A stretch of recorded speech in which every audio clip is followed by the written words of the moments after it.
सभापति गुरुजी गुरुमा सम्माननीय सभापति महोदय पूज्य गुरुजी गुरुमा वृंद एवं मोर छोट बड़ भाई भौणी मैंने मो रुद्रनारायण साई आज सभारे मत किसी कहबार सुजोग मिलू मु निजक धन्य मन करुअछि। एही पवित्र स्वाधीनता दिवस अवसर में समस्त को मोर हार्दिक शुभेच्छा और शुभकामना।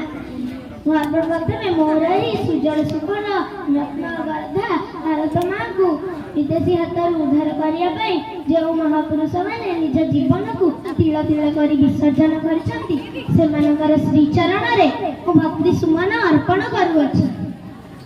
1987 मसीहा अगस्ट 15 तारीख दिन आम जो स्वाधीनता प्राप्त कले ताहा हजार हजार लोकंकर आत्म बलिदान और कठिन संग्राम फल। विदेशी हाथ उद्धार है भारत और आम चाखी स्वाधीनतार स्वाद। इंग्रेज मैंने आसवा पूर्व आम देश छोट छोट राज्य मध्य विभाज्य हो सारी और लगी रही कंदल और मनमालिन्य। दुर्बलतार सुजोग उठाई वाणिज्य उद्देश्य आसीथिबा इंग्रेज माने आरंभ कले निष्ठुर दमन लीला और लुटि नहीं गले आमर सारा अधिकार और जीवनटा होई गला दुस्सह दुर्विसह। 1857 मसीहा रे आमर स्वाधीनतार आंदोलन बीज बपन हैला ओ बहुत लोक हसी हसी मृत्युवरण करथिले। महात्मा गांधी, सुभाष चंद्र बोस, लाल बहादुर शास्त्री, जवाहरलाल नेहरू, भगत सिंह, झांसी रानी इत्यादि।